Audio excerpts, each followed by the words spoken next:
আমার তো মনে হয় প্রতিটা মুসলমানকে গোরক্ষা নিজেরাই করা দরকার। কোনো হিন্দু ভাই যদি আপনার কাছে, যদি কোনো হিন্দু ভাই আপনাকে গরু বিক্রি করতে আসে, একদম লোকাল থানাতে কল করে তাকে তুলে দিন, গরু সহ তার মালিককে একদম থানাতে ভরিয়ে দিন যত গরু আছে। গরু আমাদের খেতেই হবে, এমনটা কোনো ব্যাপার নেই। কিন্তু যেটা গরু পলিটিসাইজ করা হচ্ছে কোনো একটা দলের দ্বারা, সেইটা খুবই ভারতবর্ষের জন্য তথা পশ্চিমবঙ্গের জন্য খুবই একটা ভয়াবহ দিন। কারণ যে নতুন সমস্ত কিছু পশ্চিমবঙ্গের মনে হচ্ছে এখন যে মেন ইস্যু, শিক্ষা, স্বাস্থ্য, অন্যান্য যেসব চাকরি বাকরি যা কিছু ছিল, সব থেকে গুরুত্বপূর্ণ ইস্যু হচ্ছে এখন পশ্চিমবঙ্গে গরু। পশ্চিমবঙ্গে সব থেকে বড় ইস্যু মনে হয়েছে আজান বা লাউড স্পিকার। বকরিদের সঙ্গে হিন্দুদের অর্থনীতির কিন্তু একটা সংযোগ রয়েছে। কারণ ভারতবর্ষে মুসলমানরা গরু কিন্তু পালন করে না, গৃহপালিত পশুরা কিন্তু হিন্দুরা বা গোয়ালা, ঘোষরা বা অন্যান্য সম্প্রদায়ের মানুষরা কিন্তু তাদের বাড়িতে লালন পালনটা করে। এই জন্য মানে এই গরু খাওয়া যদি মুসলমানরা হচ্ছে এখানে কাস্টমার গরুর ক্ষেত্রে, গরু খাওয়ার ক্ষেত্রে, কারণ বাড়িতে তারা পুষছে না। তো গরু খাওয়া যদি মুসলমানরা ছেড়ে দেয়, হিন্দুদের অর্থনীতির ওপর একটা চাপ পড়বে। হিন্দু আইনটা অনেক দিন থেকে ছিল, সেখানে কিছু গবাদি পশুর কথা বলা হয়েছে, শুধুমাত্র গরু নয়, সেখানে ষাঁড়, মহিষ, বলদ, গরু সবার কথাই বলা রয়েছে। দুটো শর্ত রয়েছে সেখানে। 14 বছরের বেশি যদি বয়স হয় তাকে স্লটিং হাউসে পাঠানো যাবে, এবং যদি সেটা পার্মানেন্টলি সেই গরুটা চাষবাসের অযোগ্য বা দুধ না দেয়, এমন গরুকে কিন্তু বলি দেওয়া যাবে বা জবেহ করা যাবে, এই রকমভাবে বলা রয়েছে। কিন্তু এই যে ষাঁড়, মহিষ, অন্যান্য বিষয়গুলো উজ্জ্ব থেকে শুধুমাত্র গরুর উপর সমস্ত লাইটের ফোকাসটা পড়ছে, এইটা নিয়ে সমস্যা রয়েছে। ইসলামের সাথে বা মুসলিমদের সাথে গরুর কোনোভাবে সম্পর্ক কিছু নেই। গরুটা কেন ভারতবর্ষে মুসলমানরা ভক্ষণ করে বা খায়? গরুটা হচ্ছে সহজ প্রোটিন, সহজভাবে পাওয়া যায় ভারতবর্ষে। এবং সম্প্রতি যে আইনের কথা বলা হয়েছে বিজেপি সরকার আসার পর, সেটা বলবৎ হয়েছে এবং 1950 সালের একটি অ্যাক্ট, সেই জায়গায় দাঁড়িয়ে বিভিন্ন নিষেধাজ্ঞা জারি করা হয়েছে যে খোলা জায়গায় গো হত্যা করা যাবে না, বিভিন্ন জায়গায় পশু বলি করা যাবে না, সেই সমস্ত বিষয়ে কী আইন নিয়ে কতটুকু কী সমস্যা রয়েছে বা কী দরকার? দেখুন, আইনটা হচ্ছে 1950 সালের আইন, ওয়েস্ট বেঙ্গল স্লটার কন্ট্রোল যে আইন। সেই সময় তৎকালীন সময় কংগ্রেস ক্ষমতায় ছিল, ডক্টর বিধানচন্দ্র রায় সাহেব আমাদের পশ্চিমবঙ্গের মুখ্যমন্ত্রী ছিলেন। সেই সময় এই আইনটা পাস হয়। কেন আইনটা পাস হয়, কী কারণে আইনটা পাস হয়, সেই প্রেক্ষাপটে আমি যাচ্ছি না। কারণ গরু একটা আমাদের যেটা গবাদি পশু, এবং ভারতবর্ষের সংস্কৃতির সঙ্গে গরুর যে একটা, বা ভারতীয় সংস্কৃতির সঙ্গে গরুর যে একটা সম্পর্ক নিবিড় আছে, এই বিষয়ে অস্বীকার কেউ করতে পারবে না। মুসলমানরাও করতে পারবে না, অন্যান্য ধর্মের মানুষরাও করতে পারবে না। সেই কারণে হয়তো গরুর বা অন্যান্য গবাদি পশুর ক্ষেত্রে যে স্লটিং বা হত্যা, সেইটার কিছু বিধিনিষেধ করার জন্য এই আইনটা পাস হয়েছিল।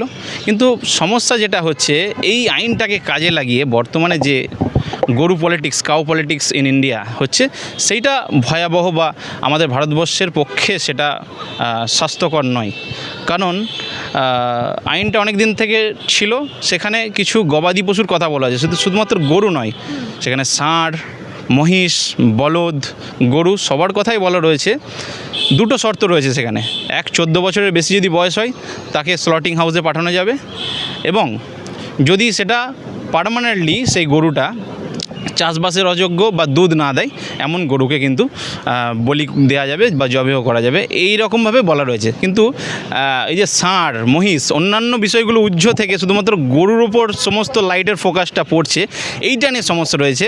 হ্যাঁ, এবং এই আইনের কথা যখনই যারা বলছে যে আইন মেনে কাজ করুন, এই করুন, তা করুন, এতদিনও কিন্তু আইনটা ছিল এবং আইন মেনে কাজটা হতো। ঠিক আছে, আইনের ব্যবহারটা বড় বিষয়, যে আইনের কীভাবে প্রয়োগটা হচ্ছে এবং সেটা নিয়ে কতটা পলিটিসাইজ করা হচ্ছে, সেটা নিয়ে কতটা বেশি উত্তেজনা করা হচ্ছে মানুষের মধ্যে, এটা হচ্ছে বড় বিষয়। ইসলামের সাথে বা মুসলিমদের সাথে গরুর কোনোভাবে সম্পর্ক কিছু নেই। গরুটা কেন ভারতবর্ষে মুসলমানরা ভক্ষণ করে বা খায়? গরুটা হচ্ছে সহজ প্রোটিন, সহজভাবে পাওয়া যায় ভারতবর্ষে এবং সস্তাতে পাওয়া যায়। এই জন্য মুসলমানদের সঙ্গে ভারতবর্ষে বা উপমহাদেশের মুসলমানদের সাথে গরুর যে সম্পর্ক, খাওয়া দাওয়ার সম্পর্কটা জুড়ে গেছে। সারা বিশ্বে অনেক জায়গায় মুসলমান আছে, সেখানে গরু পাওয়া যায় না, তাহলে কিন্তু তারা মুসলমান না। একটা মুসলমান সে যদি চায়, সে একজন ভেজিটেরিয়ান হয়েও, সে কিন্তু নিরামিষভোজী হয়েও সে কিন্তু ভালো মুসলমান হতে পারে। এর সাথে ইসলামের কোনো সম্পর্ক নাই। কিন্তু যেটা গরু পলিটিসাইজ করা হচ্ছে কোনো একটা দলের দ্বারা, সেইটা খুবই ভারতবর্ষের জন্য তথা পশ্চিমবঙ্গের জন্য খুবই একটা ভয়াবহ দিন। কারণ যে নতুন সরকার ক্ষমতায় এসছে, তাকে পূর্ববর্তী যে গভর্নমেন্ট ছিল তাদের যে দুর্নীতি বা তাদের যে রাহাজানিগুলো হচ্ছিল সেটার বদলে শিক্ষা স্বাস্থ্য এগুলোর জন্য মানুষ নিয়ে এসেছিলো। তো সমস্ত কিছু পশ্চিমবঙ্গের মনে হচ্ছে এখন যে মেন ইস্যু শিক্ষা স্বাস্থ্য অন্যান্য যেসব চাকরি বাকরি যা কিছু ছিল সব থেকে গুরুত্বপূর্ণ ইস্যু হচ্ছে এখন পশ্চিমবঙ্গের গরু। পশ্চিমবঙ্গের সবথেকে বড় ইস্যু মনে হয়েছে আজান বা লাউড স্পিকার। তো এইগুলো নিয়ে যতটা কম পলিটিসাইজ করা যায় বা কম এইগুলো নিয়ে গুরুত্ব আরোপ করা যায় বা একটা ভারতবর্ষের মধ্যে দেশে যেখানে বিভিন্ন ধর্ম ভাষাভাষীর লোক আছে সেখানে সহাবস্থান করার জন্য যা যা করা দরকার আমার মনে হয় সরকারকে অভিভাবকের মতো এই কাজগুলো করার, নাকি উল্টো তারা একটা ধর্মের প্রতি বিদ্বেষমূলক আচরণ করে কোনো কিছু করে। কারণ 1950 সালের যে আইনটা এটা বিজেপি পাস করেনি। বিজেপি শুধুমাত্র এই আইনের ওপর কিছু নির্দেশমালা বা কিছু অর্ডারস তৈরি করেছে, যেটা হাইকোর্টের কিছু অর্ডার আছে সেই অর্ডারটার ওপর অর্ডার তৈরি করেছে। যদি বিজেপি এই আইনটা পাস করে ভবিষ্যতে আমার মনে হয় বয়সের যে গল্পটা রয়েছে 14 বছরের অথবা গরু যে হত্যা করার বিষয়টাই হয়তো ওরা তুলে দেবে। কারণ পূর্ববর্তী আইনের বলে এটা তৈরি হচ্ছে, বিজেপি কোনো নতুন আইন বানায়নি, কিন্তু তারা আইনের যে ইউজটা তারা করছে। এই গোহত্যা তুলে দেওয়ার কথায় যিনি নাখোদা মসজিদের ইমাম তিনি বলেছেন যে তারা গোহত্যা করবেন না এই কুরবানিতে, কিন্তু অন্যদিকে হিন্দুদেরও কিন্তু পশু বলি বা পশু হত্যা করতে পারবে না। আর দেখুন, দুর্গাপুজো বাঙালির, পশ্চিমবঙ্গের বাঙালির সবচেয়ে বড় উৎসব। শুধু দুর্গাপুজো শুধু একটা পুজো নয়, এই জন্য বাঙালির সবচেয়ে বড় উৎসব কেন বলা হয় বা এই নিয়ে বিতর্ক থাকতে পারে। এর সঙ্গে পুরো পশ্চিমবঙ্গের বা গোটা ভারতবর্ষের বড় একটা অর্থনীতি জড়িত রয়েছে। এখানে দুর্গাপুজো যারা জামা প্যান্ট বা ক্লথিং বিজনেসের সঙ্গে যুক্ত থাকে সেখানে কিন্তু মুসলমানদের একটা বড় ভূমিকা আছে। মুসলমানদের ঘরে কিন্তু টাকা আসে দুর্গাপুজোয় হিন্দুরা যখন কেনাকাটা করে। একইভাবে বকরিদের সঙ্গে হিন্দুদের অর্থনীতির কিন্তু একটা সংযোগ রয়েছে। কারণ ভারতবর্ষে মুসলমানরা গরু কিন্তু পালন করে না, গৃহপালিত পশুরা কিন্তু হিন্দুরা বা গোয়ালা ঘোষরা বা অন্যান্য সম্প্রদায়ের মানুষরা কিন্তু তাদের বাড়িতে লালন পালনটা করে। এই জন্য এই গরু খাওয়া যদি মুসলমানরা হচ্ছে এখানে কাস্টমার গরুর ক্ষেত্রে, গরু খাওয়ার ক্ষেত্রে, কারণ বাড়িতে তারা পুষছে না।